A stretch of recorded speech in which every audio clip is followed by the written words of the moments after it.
As somebody who's been a full-time coach for the last 8 years or so, going on 9 years, as somebody who's been in counseling for years, been on the receiving end, as somebody who has actually even been in ministry settings where I've received inner healing and deliverance, demons coming out of me, as somebody who has received health coaching, business coaching. I mean, I've kind of seen and been in the mix of a lot of different things. And I can say, definitively that there is a place for these different ways of finding wholeness, and there's an importance to each aspect. But I want to specifically focus on counseling versus coaching, and I want to answer the question, like, what do I really need? So, in an initial call with somebody, I'm kind of discerning, well, like, is this the right thing? Is this what they really need? Because if you're early in your awakening and you've never seen a counselor and you're just starting to process everything, and maybe you've gone through extreme grief and you need to navigate your family of origin, your past, and you haven't really addressed any of that, touched any of that, and you're just for the first time starting to realize, wow, there's a lot of brokenness in my life, and I need to spend some time recognizing that I have a real need for validation of the brokenness that I might have been overlooking throughout my life, because I've told myself, well, I've been privileged and I don't really have a lot of problems because I have a great family and I had great opportunity. I mean, this is part of my story where I grew up and I was afforded a great opportunity in life. I was adopted, and a lot of other people who go through the adoption process end up on the street. And so I always told myself, hey, you have a great life and there's amazing things that you have opportunity for, other people don't. And I mean, this kind of facade that I ended up building around my life to protect myself from core wounds that I had never really even allowed myself to acknowledge, that needed to come to a point where I had to realize, wait, I do have pain, I do have suffering, and there's a real need for me to talk with somebody about it. And that happened after I experienced significant loss and watching my dad die in a very traumatic kind of way. So I was spending time with the Lord, reading my Bible and journaling, and realizing, hey, there's something that I believe it was the Holy Spirit in that moment. There's something that I just can't resolve on my own right now. Me, the Lord, my Bible, time by myself, this is not working. I need to actually see a counselor. And I believe it was the Holy Spirit who prompted me to look into counseling at that point in time in my life, because I otherwise would never have even considered that as an option. It was really frowned upon in a lot of the conversations that I was in my upbringing. It was like, if you're seeing counseling, well, then that means there's something really wrong with you. You don't need a counselor. And I think a lot of people who are in their awakening might have similar experiences where it's like, oh gosh, like, is a counselor somebody that I need to see if I've gone crazy? And so that's the first thing, is it's not somebody you need to see if you've gone crazy. I believe counseling is a really important, beneficial thing. And it, just for clarity's sake, it's a lot of backward-looking, past orientation conversation. It's clinical therapy and counseling, kind of used interchangeably. And there's a lot of family of origin conversation. There's a lot of navigating past dynamics that have developed through patterns of relationships and how that's affecting you today. And what I've found is that it's extremely helpful in processing, in validating, and in allowing you to recognize, wow, I've had pain and suffering. It's okay to acknowledge that. And also, it's okay to accept that there are some things in my life that I personally can't change, but they've happened. Somebody is with me. I'm not alone. So physically, there's somebody else with me. I've had counselors cry with me, and very powerful moments where the Holy Spirit was leading them to actually take us into an important part of my journey that I otherwise would never have really talked about with anybody. So for me, that was such an important part of my life. And I also believe it's not like the end of that journey for me. I believe there's more opportunities for me to navigate my past as I've grown and had other things happen. It's just part of our life experience. So I really believe counseling has its place for a season. Ecclesiastes 3, there's a season for anything. At the same time, what I find is that people are really curious about, well, what is coaching? I kind of understand counseling and therapy because maybe there's more marketing around it now, and maybe it's more accepted and talked about because people are talking about things like boundaries and red flags, and there's a lot of labeling happening, like the word narcissism and other things that through social media people are saying, wow, maybe that's the person that I had problems with in my life. And one thing that I've found, and it depends on the counseling environment, but one thing that I've found that coaching really does, that counseling may not always do, and I would say coaching may not always do this too, but the idea of good coaching is that it's going to challenge you. It's going to challenge you to come out of a victim mentality. It's going to challenge you to rise above your circumstance or situation, including your past, and it's going to challenge you into activation. And so a good coach may be able to navigate some of the past where you might be hung up, but they're only going to do that insofar as they can help you move forward into the future and empower you into the future through what you can do right now.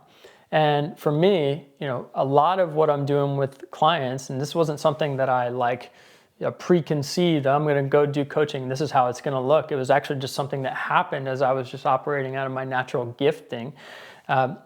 I end up helping people address core beliefs, mindset, BS, and BS meaning your belief system that is affecting how you are engaging, and specifically how you're engaging in your relationships, in your professional direction and your work setting. Oftentimes with money, a lot of people that I'm working with, even though there's money, whether it's present from family, generational inheritance, whether it's present from their earnings, there's often a poor relationship with money, and it shows up in different ways, and they want to address that. So that starts to become a part of the conversation as well, because guess what? It's all connected to your heart, and it's all connected to your mind. And so being able to take some of these things that we're working through and that I'm working through with you, really empowering you through a lot of questions that I'm asking, and then even leaving room for the Holy Spirit to give you guidance and direction personally, so that it's not just me telling you something, but it's rather you discovering. In that process, what we're doing is also looking for ways to take all of that, these mindset adjustments, and to bring that into strategy and tactics for practical activation. What does that mean for you today? And one of the things that I find that is incredibly powerful for clients when I'm working with them, and one thing they tell me often, remember, I've been doing this for a while now, for years, and so I've, just by nature of me doing, not by nature of me comparing, because I really haven't been focused on what are other people doing so much, I've been focused on just doing what's in front of me. And by nature of me doing, I get feedback from clients who've been in counseling, maybe they got stuck in counseling, who've been with other coaches, and maybe got stuck in those relationships or reached a plateau. Not bad things, just, hey, that's the season ending. And what they've found to be incredibly valuable in working together is this activation piece, is that we're not staying in the theory. We're not staying in the, okay, I've got healing, I've got this new belief. It's actually, look, what does that mean? What does that mean for you right now? And what I've found too in ministry settings and counseling settings for a lot of people, they can find that moment of freedom, they can find that moment of breakthrough, but then where's the challenge to activate and then the accountability to see it through? That's really what is going to make a difference for living out the change in you. That's what's going to make a difference for people as they're actually wanting to redirect their life and not just have a cool emotional experience. And so for me, one of the things I've found incredibly helpful, I'll use health coaching as an example, is there's a level of accountability. I mean, I've worked with registered dietitians, personal trainers for years, and it has helped me rise to the occasion, raise my standards, have accountability in the process as I'm adjusting my mindset. And I've had to change my mindset when it comes to health. It's all, guess what? Unsurprising, it is all related to my own levels of self-respect, self-worth.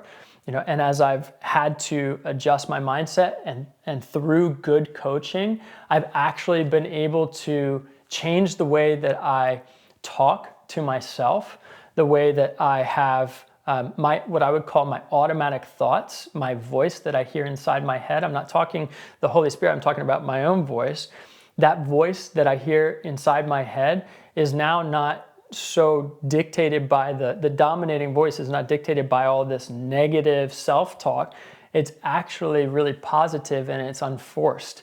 And that big change for me has come through years of coaching. And it wasn't just a one-time thing, breakthrough moment. Here I am, I'm free. I'm positively thinking about myself now. I'm thinking about myself in a positive way.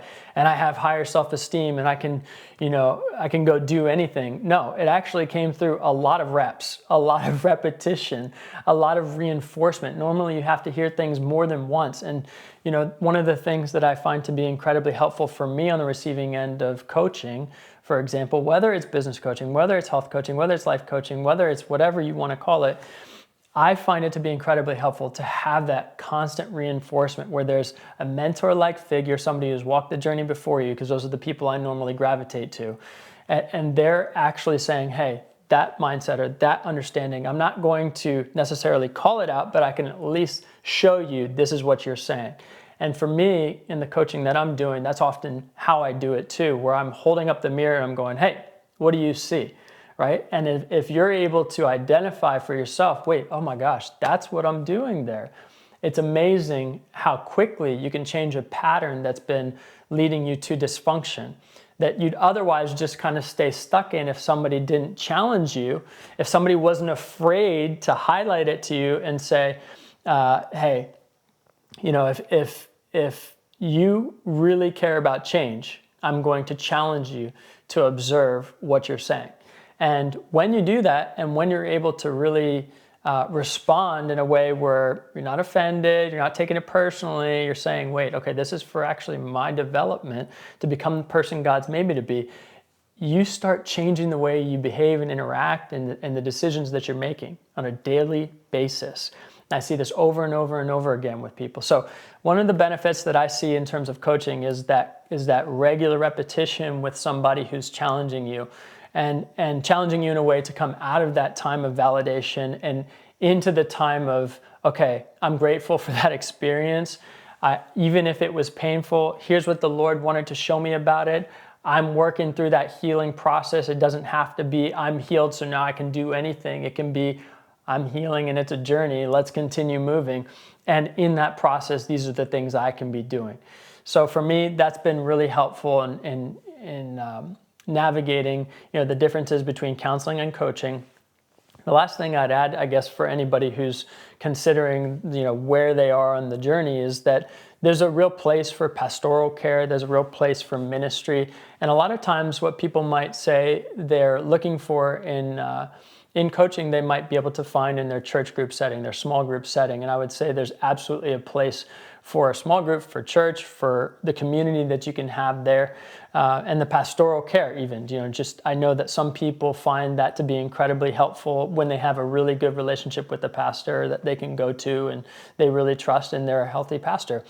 One of the things that I think is really important that people have communicated to me, though, and that I've actually just even observed is that there is, in a particular group of people that I work with, there is a real connection for me and from me to them and them to me because of the context of money and business integrated with walking with the Holy Spirit and how that all comes together with health as a foundation that it seems like they're not getting from their pastoral care, where maybe there's a lack of understanding of the intersection of all of these things.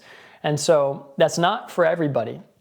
With the type of people that I'm working with uniquely, that tends to be a very specific intersection that they find valuable in coaching.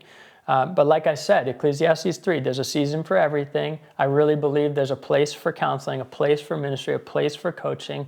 And I think coaching, just as an industry as a whole, it's something that's growing because there's such a need for some of the things that I'm saying. People to be challenged, people to have that accountability that's not like my accountability group My guy that I text and say, here's what's going on, man, I feel a lot of shame. That's not what I mean by accountability.